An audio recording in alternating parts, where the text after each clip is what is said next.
Hi, everyone, and thank you for joining today's session, 10 Steps to Build a Winning Social Media Strategy for Advisors. We're going to go ahead and get started.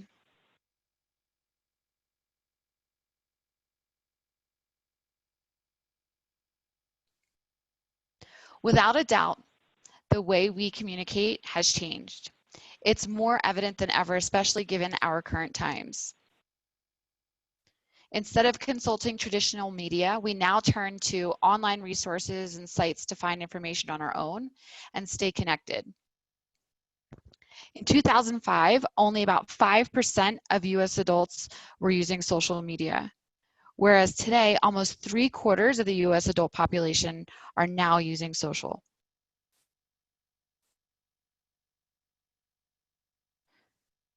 The idea that social media is only relevant to younger generations just no longer holds true. We're spending a little over 2 hours each day on social. And a recent study showed that just under half of those, so 40%, say they use social media as a key investment information source. Platforms like LinkedIn, Facebook, Twitter, Instagram allow people to not only connect, but also to interact with one another for personal and professional purposes. This access to both clients and prospects opens doors to new opportunities for business professionals.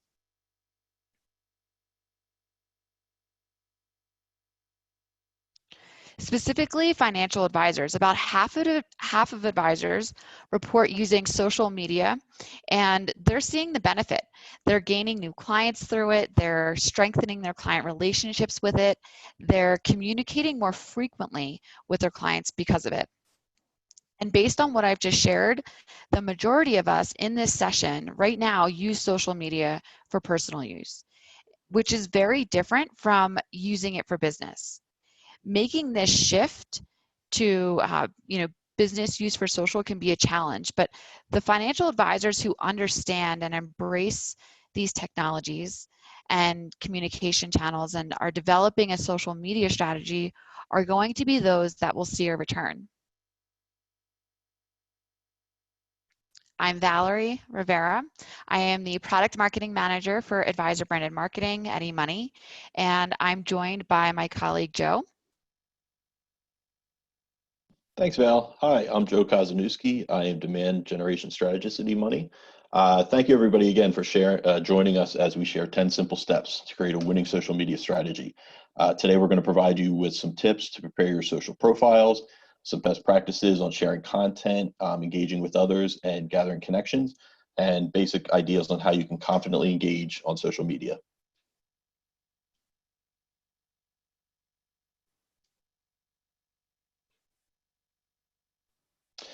So today we have a lot to go over. We'll try to find time for everyone, but first a few administrative issues. You'll all be automatically muted, so any questions that come up, please submit them through the Q&A button on the bottom of the screen. You can see the red arrow pointing to it. We'll leave plenty of time at the end of the session to answer these questions, and please bombard us. We'd love to get a discussion going about social media with you. We'll also be recording today's webinar, and we'll follow up in a few days with a copy of the video and the slides that I'll send out to you by email. All right, let's get started, Val. Thanks, Joe.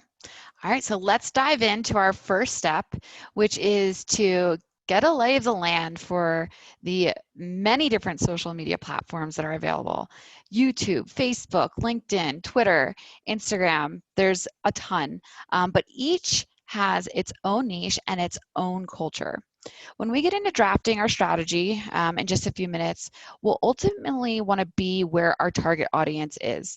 This is really a general principle when it comes to marketing, being relevant and being where your target audience is. So we should have a general sense of where these different audiences might tend to hang out online and on social and why, as well as what's fitting or appropriate for each of these platforms.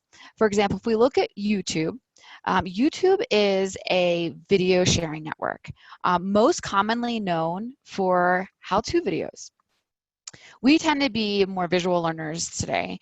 So YouTube has become the primary location for tutorial type videos. There are definitely a number of other videos that are available on YouTube, but again, that most common use is for learning how to do something specific. And it's interesting because YouTube has the highest usage above all other social media platforms. In comparison, when we look at Facebook, Facebook is really all about building relationships.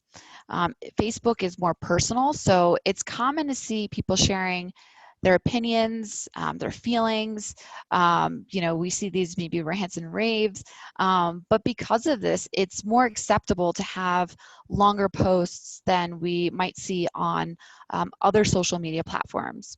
The viewers here on Facebook are familiar with this. This is a part of the culture. So they're okay with consuming more information here versus Twitter, for example. So again, looking at these platforms just from a broader perspective and how users or how they're being used by these different audiences. If we look at LinkedIn, this is known as the business social platform, really oriented to working professionals and business professionals. It's a virtual resume. This is where you can highlight your skills and credibility. Also used for sharing articles, news, and conversations.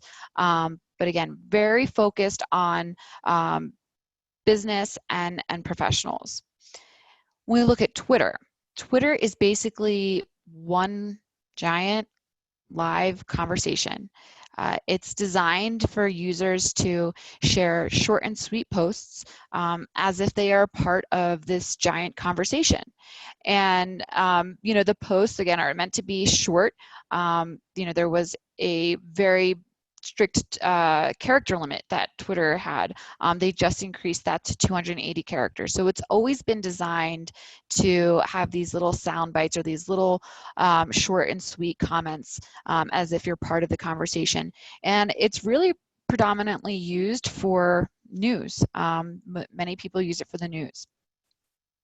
When we look at Instagram, all about sharing experiences through photography, using photos as your primary subject matter, and then coupling that with a comment or a post along with it. So there are a number of social platforms out there. There's things like Pinterest and Reddit, but these are the most common that we've covered here.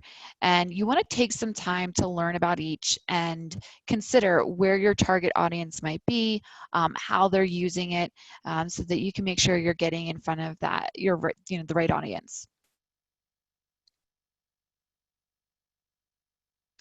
Next, you'll want to self-evaluate your current social media presence. Have an understanding of where you are today, and that way you can pinpoint any strengths, gaps, opportunities, and know where to focus your efforts. If you already have social media accounts, think about what's working well, what's not working. Are you using the right social channels to get in front of your audience? Do you have a clearly defined social media strategy and set objectives? Do you have a social media calendar in place? Are your social media accounts ready for viewing? If someone lands on your social profiles, are you confident in what you're sharing? Have you made connections with your network? Are you confident in sharing and just generally engaging on social media? And do you know how to grow your network? Whether you already have social accounts up and running or you are just getting started, these are really great questions to ask yourself to see where you are. And each of the steps that we cover today apply to this checklist. So by the end of the session, you should have a good understanding of where you need to focus your efforts, and you can always reference this later as what you need to focus on.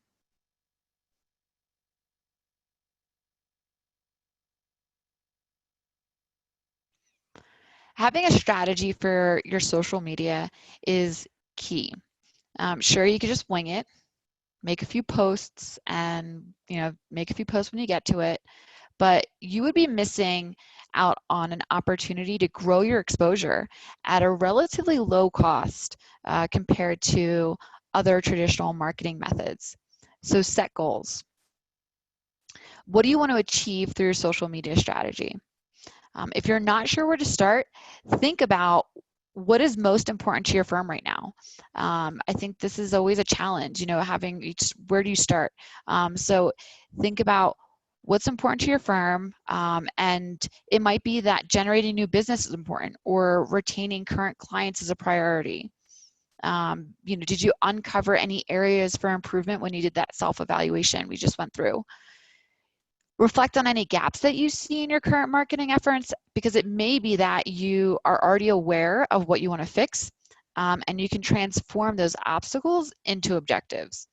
And then think about how can you use social media to support you in achieving those objectives. You can't do everything, so having some focus on what your goals are will certainly help you. Some of the top goals noted by other social media marketers are things like increasing brand awareness, increasing community engagement. Do you want to drive traffic to a website, or generating leads, or generating new business, turning customers into brand advocates, supporting customers? Hopefully these provide some inspiration for setting your goals, because again, I understand that can definitely be a challenge of knowing where you want to focus. But once you know your objectives, you also want to be sure to set metrics tied to those goals that will help you in achieving them along the way. Next, you'll want to plan out your content, your posts, and the times of your post in support of your goals. By creating a calendar, you can plan in advance and ensure your social channels and your followers are getting a nice, steady stream of quality content. And that content is going to be focused around your goals. So creating and sourcing content, another challenge, that I frequently hear. So this is where planning in advance can be really helpful. You also want to look for solutions that can support you with content. There are content providers out there, or other sources that you can leverage content. eMoney actually has a great tool, Advisor Brand Marketing. It's an add-on that provides a wealth of freshly curated content that's ready to use. That's the best part. It's accessible for topics across the board, and the content can actually be easily shared to social. So be sure to check it out if you haven't already. And for those that do have it, make sure you're leveraging that content that you have access to at your fingertips. You should also aim to create a regular cadence for posts. For example, if your goal is to enhance current client relationships, you might want to consider posting relevant information for your clients every other day. This makes it easier for you to post, and provides a regular schedule for your audience that they will be accustomed to. They'll start to depend or look for that content and look for that information. Also, consider your target audience and when they're going to be available. And you use that information in determining the specific day or times that you want to post. One of the most common questions I get asked is, when is the best time to post? And as we discussed earlier, every channel is different.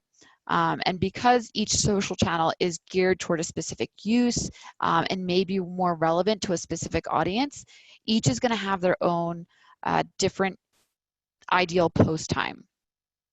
If we look at Facebook, so just some general ideas for post time. Facebook, Thursdays and Fridays, anytime between 9 a.m. and 7 p.m. seem to do the best. 1 p.m. is also when you'll get the most shares, and 3 p.m. is where you'll see the most clicks. In contrast to Twitter, best time to post is between or 12 p.m. and 6 p.m. for the highest click-through rates, your CTRs. So this is relevant. CTRs are relevant when you may be trying to drive traffic to another site like your website or a landing page. So maybe you're trying to generate leads. That's your primary focus. You're going to want to include a link in your posts that drive your audience to that page. So you'd want to post that between 12 and 6 p.m. because that's when you're going to have the most clicks. 5 p.m. is the highest retweets on Twitter. This is the concept of resharing another post, which we'll cover in more detail a little bit later. In contrast, when we look at LinkedIn, mentioned earlier, LinkedIn is generally for business or professional focused networking, and so it's going to be used most frequently during weekdays and business hours. That's when the usage is highest, so that's something to consider. Instagram, a little different. It's interesting because you can put any time is great to post on Instagram except for 3 to 4 p.m. That's just what's out there. But also keep in mind that Instagram and Facebook, they use algorithms to determine when and which content is surfaced to users, and that's based on what you're looking at, what you engage with, other types of content you engage with. So it does make it a little bit of a challenge, but just keep that in mind that there are algorithms that will determine how that content gets surfaced to users. Okay, thanks, Val. Boy, I think that's great stuff in there. The different times that different types of posts and channels really perform well. And because we're getting this question quite a bit, I will remind everybody we are recording this webinar, and we'll be sending you a copy of the recording and the slide deck by early next week so that you can access all this information again. But thanks for all the good questions. Please keep them coming. We're keeping track of all of them. So building off of what Val was saying about having some type of goals in mind, a strategy, and a calendar, I think one of the bigger pieces too is that we want to have an engaging profile to lead these viewers to once they start seeing you on social media and following you. So this is basically your public face to the world. You should have clear professional information. It could very well be the first time that someone's interacting with you. It's your first virtual meeting. What's their first impression going to be of you? How will people perceive you, who you are, what you do? It's something to keep in mind with building these profiles. You want your contact information on here to be clear, easy to find, up to date. Your name, any designations, your firm name, any affiliations, email, phone number, website, that type of thing. Make it easy for people to reach you when they want to. You want to make sure that you have a concise summary, introduction, whatever the different channel refers to it as. Talk about what you do, who you are, the type of people that you work with, who you help, how long have you been doing it. Anything to give more background and more information on yourself to these viewers. We get asked this question a lot around the tone and the tense of writing these types of introductions and building these profiles. And again, the main thing to remember, keep it professional. I tend to prefer a first person tense. I think it sounds a little bit more personal. Different people have different kind of ideas on this, but I think it just sounds more personal, more customized. You can say, I help clients achieve their financial goals. To me, sounds a little bit more emotionally charged than ABC Financial helps clients achieve their financial goals. It's that I, me, we, us, and it also has that active verb. I'm the person that is helping you type of thing. These profiles are a great place also to show some personality. You can list any alumni associations, where you went to school, any charities you support, local groups you're involved in. People will be taking notice of other social accounts and influencers that you may follow. A prospect could be looking at this page and latch on to any simple connection point. It could be that you went to the same school, that you grew up in the same geographic region, you have the same this, the same that. Any type of common bond there could be something for a prospect to really hook onto. And then on the profile, of course, one of the bigger pieces is the headshot. And I think this is a key essential piece.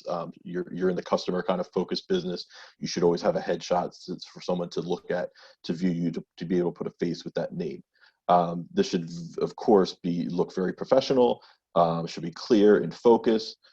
You can see from my very lovely headshot, Taken professionally, we happen to have a studio and a photographer who had all this professionally set up. But of course, if you don't have access to that or choose not to, perfectly fine to use a photo that you took yourself or had someone else take of you. Just a couple of little tips to keep in mind of that. Again, this is your face to the world. This is your storefront. You want to make sure that the background looks professional. Make sure that you're in focus. Make sure you're in professional attire. Probably not the best idea to have someone take a picture of you lounging on the beach for your LinkedIn profile, for example. But maybe something on Facebook might be a picture of you and your firm, or standing in the front lobby, something like that.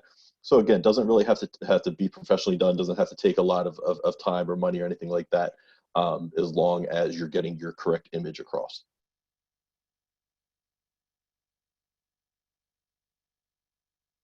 Okay. One of the main differences that we're going to talk about is the difference in connections on the different types of platforms. They're really kind of mutual or one-way focused. So when you request to connect or friend with someone, the connection will either become mutual or not. On LinkedIn and Facebook, for example, I'll request to connect with Val. She accepts. We're now friends or connections with each other. We see each other's profile, feed, activity. So my feed will say, Val liked this post by eMoney. Her feed might say, Joe commented on this article. It's a back and forth. It's a mutual connection. On the other hand, going to Twitter and Instagram, you follow people or organizations or entities. I could follow a celebrity or an athlete on Twitter, but we're not necessarily true friends or connections. I'll see their activity on my feed, but they won't necessarily see mine. And this is the same for Instagram. I'll follow a local restaurant, a local business. I can access their profile, view their pictures and their posts, and their activity will register on my feed, but it's not per se a reciprocal connection. So different ways to gain connections, proactively. Most platforms will provide you with suggested connections, usually coworkers, people in the same industry, might be the same geographic region. The AI on these platforms will look for different things in common and suggest you to each other. Usually, a good starting point to start gaining some connections. You can go and search by name, find people that you might know in the real world. And then sort of advanced technique, once you have connected with someone, you can usually view their connections or their friends. So you might know someone in the same industry, a colleague that you hadn't connected with yet. This sort of dives into a bit more of kind of advanced uses of social media. A lot of people use this for social selling. So it can be slightly tricky. I think it's a little bit helpful to be selective, not go willy-nilly requesting connect with people. And diving into the next point, I think in this case especially, but always helpful to write a custom connection request. You can briefly explain where you met, who you know in common, just kind of the context for requesting that connection. Give someone an idea of where you're coming from.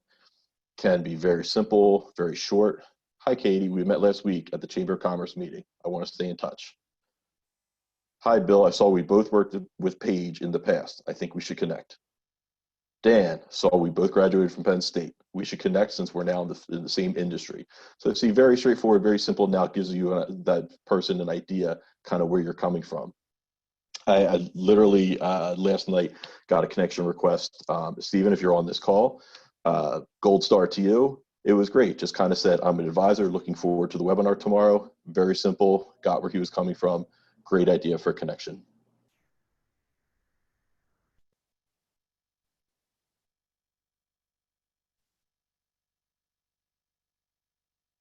Yeah, kudos to Stephen for thinking ahead, already being the model of how to make connections.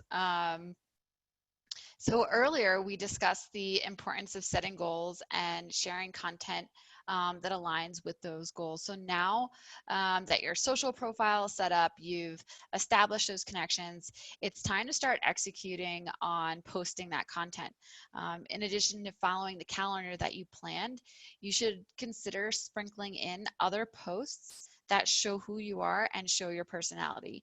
Going back to what Joe was just talking about, having those connections and adding that message really shows that there's a human, right? There's a human behind on the other side, and it's not just a robot. So one of the top reasons accounts get unfollowed is because it's just too much promotional content.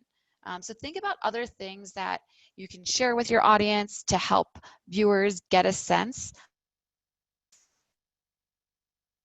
Some things to consider, sprinkling in other types of posts, media mentions, major accomplishments, honors and awards. This lets your audience know what you're working towards, and things that you're working towards to establish your credibility. You can also link newsletters, events. If you're hosting a seminar, right? So if you're hosting your own event, great to promote it through social, and you can include a link to register, very similar to what we've done here. But also, if you're attending an industry conference, these might be happening more virtually right now. But still great to share with your audience. If you learned something, maybe include something that you picked up or something that you learned during that conference. It shows that you're actively investing in your profession and your expertise, and that's something that's important to you. Community involvement initiatives lets your audience know about the causes that are meaningful to you. For example, I might share a post about volunteering at the local SPCA or the local animal shelter. That's something that's very important to me. That's something that I do. So it gives you a sense of who I am and, again, what's meaningful to me. Industry news, another great way to just keep your audience informed. You can include opinions on the market or the economy, just a nice way to share your voice and your tone and your perspectives, as well as any type of, maybe famous or inspiring quotes, or don't forget to include different types of holiday wishes. So lots of different things that you can include to give your audience a sense of who you are beyond just promotional content, and showing your personality. Also, when you post, you can tag others in your post. So if maybe you're hosting an event with in partnership with another organization, you might want to tag them in that post. It shows who you're connected to, and others can link back to you as well, which again is just going to increase your exposure and your visibility.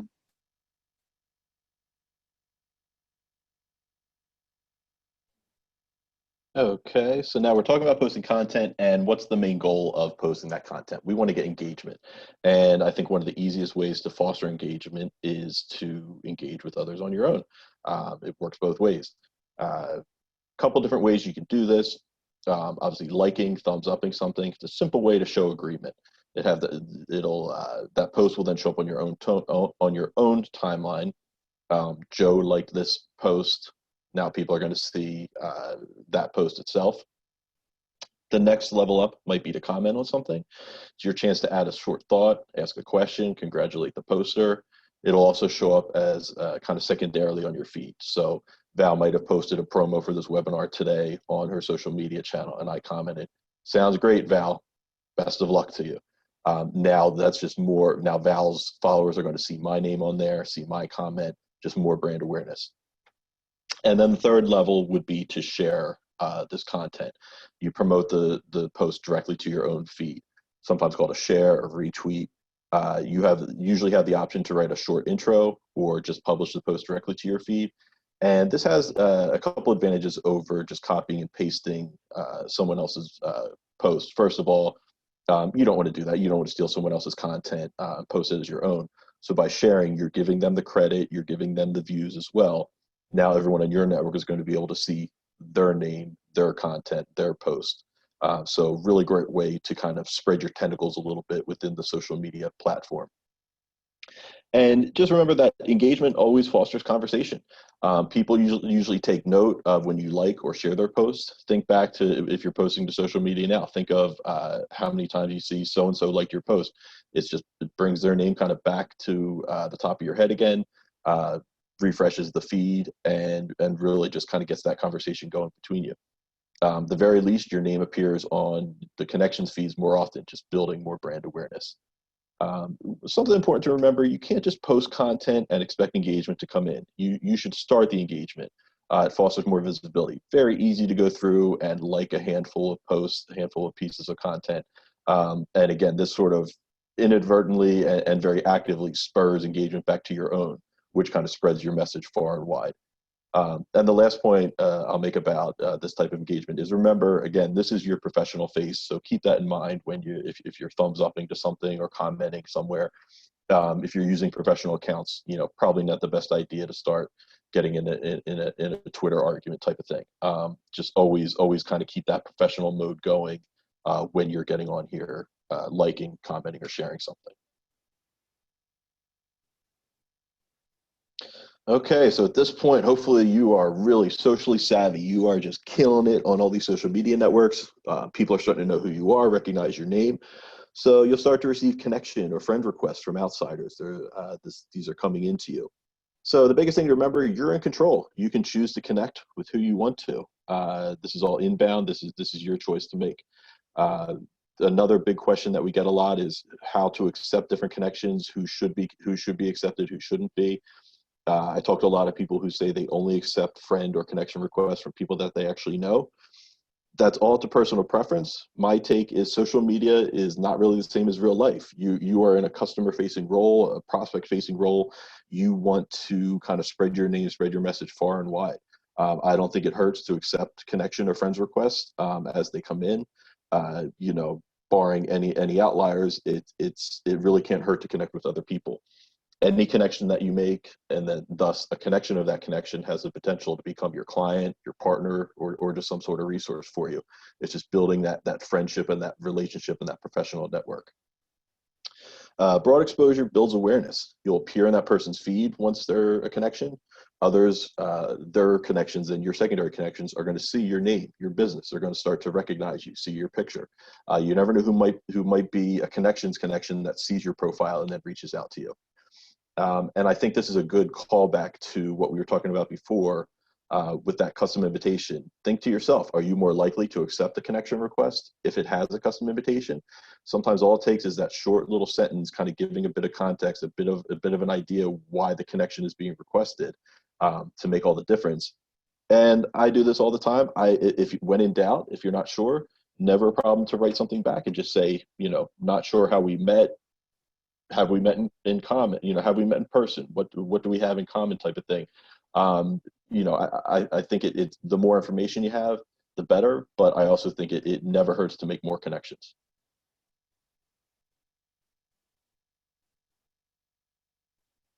Okay, and so the final step, number 10. The final step to build your winning social media strategy is to monitor your progress. You have to be able to look back, take stock, and evaluate what you're going to be doing going forward. The biggest thing to remember, social media takes time. You don't gain 1 million followers overnight. I would say you have to give yourself at least a few months to review. Social media moves quickly, but as your network grows, it can take a little bit of time to kind of take hold. So once you have some of that data behind you, take a look at it. If you remember back to one of Al's first points of setting those goals, you're doing that self-evaluation and then setting your goals for social media. Did you meet those goals? Did you exceed them? Maybe it was you wanted to gain a certain number of followers or friends. You wanted to get X number of likes on your post. Did you gain any web traffic? Did you get some leads or prospects or clients out of this whole social media aspect? The good thing about social media marketing, it's all metrics and numbers. You can really track everything concretely by looking through some of the stats. So again, very easy to say, I want to have 10 of this come out of this particular effort of this post. Did you get 9? Did you get 10? Did you get 11? Are you happy with your goals? Great. Keep on doing what you're doing. You can maybe kick it up a notch, maybe start, evaluate your posting frequency, maybe start really going after some numbers. You're not happy? Evaluate what you're doing and what you think might not be working. What can you change? Maybe you need to be a bit more selective when you're friending people or requesting connections. Is your content getting lost because you're publishing it very late in the day? Are you publishing too frequently, too infrequently? Do you share content with the correct people? I think one of the big things we come across is a lot of content that is sometimes shared is maybe very industry specific. And you can think to yourself, this might be applicable to me being in the financial industry, but does it have a really broad appeal? Maybe look for some outside content with a bit more of a human focus, a bit more emotional nature, and kind of sprinkle that in within the context of your social media. And then the final step to monitoring all this progress you got to keep learning. Obviously, social media changes by the minute. I've been going through these questions and getting all kinds of great, looking forward things of different platforms and things that are just kind of taking off. I think one of the easiest ways you can keep learning, as I said before, we'll be sending out a recording of this webinar and a copy of all the slides to you by early next week. So you'll be able to go back, reference all the statistics, all the data, and different kind of tips we have on there. I'll also include on that email to you, we'll give you a copy of 2 of our latest ebooks from eMoney. They're social media and digital marketing strategy for advisor books. Have a great overview of what we discussed today, larger overview of digital marketing, and some more just digital tips, social media tricks, and things like that for you. So hopefully this will get you on your way to some ideas for unique and engaging content. Okay, and now the biggie. We discussed a lot today. We discussed why you should evaluate your marketing strategy, how it engages your customers and prospects. So social media is the way to establish your brand. It's one way to give prospects an idea of how it would be like working with you. But what experience does that client actually have? You need to be able to build off your social media and offer the ideal client experience once that viewer or prospect becomes a client. Do you have an established client experience? Can you offer that client experience that your followers have come to expect from your social media? If you're an advisor who understands the value of planning, do you have the right technology to deliver? Well, that's what we're here for. You can click the link in the chat box now, register for your eMoney demo, and find out exactly how the correct financial planning software will help you engage your clients, streamline technology, and ultimately grow your business. So building off of everything we talked about today, really how to foster that client engagement. So again, the link is in the chat box. Go ahead and click it, and we'd love to continue the conversation with you. And now I think we're going to move on and take a second and answer any questions that came in. And please keep them coming. That Q&A box at the bottom, go ahead. We're going to take a second, look through. Take a few minutes to just read through the questions, and we'll respond back live. Okay. Val, I see a lot of questions on here about TikTok, and I think what's interesting is mostly a young audience, it says, adult participation is growing. Should we be using TikTok? How do you see TikTok evolving? And I'll say, first of all, I'm not necessarily adept at TikTok, but I think what's interesting to me is that A, it's on the top of everybody's mind, and B, I think this goes back to one of Val's points earlier in the chat. We were talking about where's your audience, evaluating what, where they are. We talked about kind of keeping a professional face. In my mind, TikTok might be more of a social, kind of personal, kind of friendly aspect, not necessarily the best use for professional means. If you can, obviously, if you feel differently, I'd say go for it.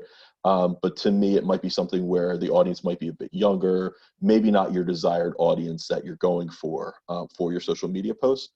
Again, just my thoughts. Would love to hear anybody else's kind of take on that if you use TikTok or if you started to.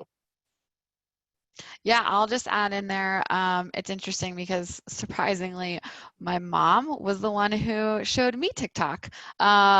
She sent me a link, and she loves to send me TikTok videos. So I think to your point, Joe, it's definitely, you want to think about your audience, and, might be more for, kind of like a personal or social aspect, but if you can be creative and find ways to engage with it, by all means, give it a shot. Maybe you do something around kind of talking through different concepts, or, financial concepts, or something that might be more complex.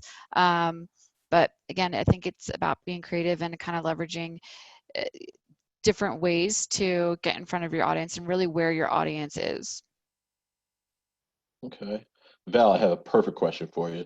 It says, what's a social media calendar? Why is it important? Yeah, so social media calendar, again, is to really just lay out what you're going to share, and when. It's, instead of kind of being reactive, like, oh, I need to go on social media today and make sure that I share something. It's more so taking your strategy and, taking some time up front to lay out when you're going to post and when. So I might plan to do, my goal might be to have 5 posts a week. So I might do, Tuesdays and Thursdays, I might post about, might share some market commentary, and then Mondays I might share kind of like a week ahead. Maybe I'll share like a tip for how to, better budget. I'm just throwing some things out there, but laying out those topics and what you're actually going to share and when will just help you, so you're not in the 11th hour trying to figure out what you're going to post. And it's all curated and designed to achieve a specific goal. And it's going to be way more productive than, again, just putting things out there and kind of hoping for the best. Very cool. I think so. I have a question here from Ginger. It says, how would you maneuver around compliance policies? And also, if someone likes your post, would you reach out to them? Great question, Ginger. And it's funny. I come from a bit more of a healthcare and broker dealer kind of financial background, where compliance was king. So I definitely, I feel your pain. I understand where you're coming from. And I think it's something maybe that we didn't say that maybe we could have that. Obviously, social media can be a very charged issue with and especially as part of a firm. There could be all kinds of compliance things there. So definitely research that before you kind of go live. I know that in past experiences, different broker dealers and wirehouses that I've been involved with have had their own kind of software, own compliance policies and things like that. So definitely something to to check out before you kind of dive in, posting natively directly to the channels. And as for the question, if someone liked your post, would you reach out to them? I think that's great. I think any type of engagement, especially, I would assume we're all kind of on the scale. We're not getting a million likes on each of our posts or something like that. I think it's always helpful to kind of look at and take note of that and see that, okay, I got 10 likes on this post and 8 of them are either a client or a relative or, a friend type of thing. But there's 2 in there that I think, oh, hey, you know what? That might be a valuable prospect, might be valuable to reach out to. I think it never hurts to kind of, that they express some interest in what you do and what you're posting. Never hurts to really kind of have a carefully thought out type of approach to them. Like I said, it could be as simple as going back and engaging, liking, commenting on something that they themselves posted. Or if you think it would make a valuable prospect, yeah, I definitely think it's worthwhile to kind of evaluate that and consider reaching out to them. Another question here, so around metrics, how do we track metrics? I think, metrics, they can be tough, but it all goes back to your goal. So maybe, for example, your goal is to have your current clients, more of your current clients be engaging with you on social. So one of your metrics might be to have 80% of your current book or your current clients to be following you on or connected with you on a social platform. So then you try to track how many, what you could you create some tactics to be able to get the message out to them that they should be following you, what they would be getting out of that engagement with you on social, and ultimately trying to get them to connect with you on social. And then you would just track how many of those clients are actually following you. Could be very different when you get into lead gen. So if you wanted to maybe drive traffic to a landing page for a campaign, you'd want to track how many clicks your posts are getting that are driving to that specific page, and then maybe conversion. It can get a little complicated, but or a little bit complex, but it really just depends on your goal that you're trying to achieve and what are the right metrics to actually support that specific goal. So Val, I see a lot of questions coming through, people asking about, you said eMoney can provide content. We're using advisor brand and marketing. Can we use that on social media? Could you maybe discuss that for a little bit? Yeah, so great tool that we have, Advisor Brand and Marketing. It's an add-on to the eMoney platform. So you have access to a wealth of content. There's all different types of content. We have automated campaigns that you can actually schedule out and post to social channels as well as to social. And those campaigns are kitted. They're pre-made, so they have all of the components, the gated content, the landing pages, the content to it, the social posts, all scheduled. So all you have to do is review it, and you can personalize the content, add your own messaging in it, and schedule it out, and it will do the rest. And again, that goes out on social. So that's just one type of content that's really focused towards lead gen. And then we have there's a full library of content in there on topics across the board, whether it's retirement or working with an advisor, topical content, evergreen content that gets into a little bit more of concepts, financial concepts. There's also new content that's added weekly. So we have editorials based on what's going on current events, especially with COVID right now. Lots of content to help advisors engage their clients around what's going on in the current environment. And so we have new content that's added weekly there. There's also content related to the eMoney platform, so helping to help you have your clients engage with their client portal, and showing that you have a digital service offering as part of your value prop. And then there's email templates. So lots of content in there. Really just, it goes back to that strategy. So if you have, maybe your goal is to keep clients informed about what's going on in the market, you might want to pull them, you might want to leverage the market commentary that's released. Right now we're releasing that weekly within Advisor Brand and Marketing. So lots of different content to share, and it can be shared directly to social from Advisor Brand and Marketing as well. Very, very cool. Okay. Great question. I think I know you, Jim. It says on LinkedIn, I notice I'm getting higher views of my content, but not many likes. People are seeing it, but does that mean it's not well received?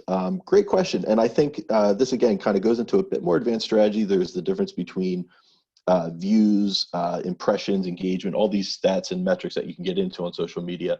But I think in that case, the views obviously is the first step. I think that's obviously a good start. Getting those likes, getting that comment. It could be as simple as maybe upping your engagement with others on social media. If you start seeing some things that you like, engage with that. I don't think it necessarily means that there's a dislike or like of that content. I think that social media, obviously the screen changes so quickly and that feed just goes and goes and goes. So people see it, but they might not necessarily engage with it. I can tell you something that I was trying out a lot recently in different social media posts, is asking a question or trying to kind of spur engagement. You could ask something simple. I saw this and I thought, do you agree? Just anything to kind of get some conversation going on. It might be a nice little kind of tip to start out to get some of those views and turn them into an engagement.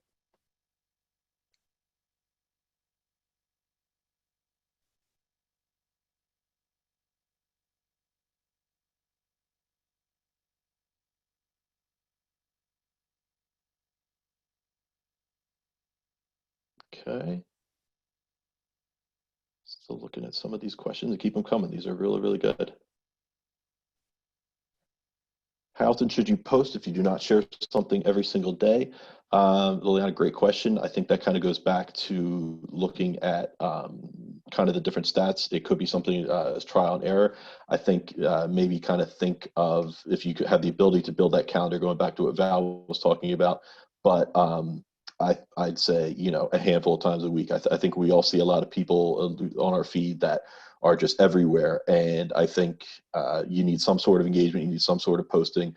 But I think especially starting out, maybe kind of start out a little bit slower and then as you ramp up, kind of see if you think the appropriate amount is there. But, and Val, correct me if you disagree, I'd say, maybe, I don't know, 2, 3, 4 times a week type of thing.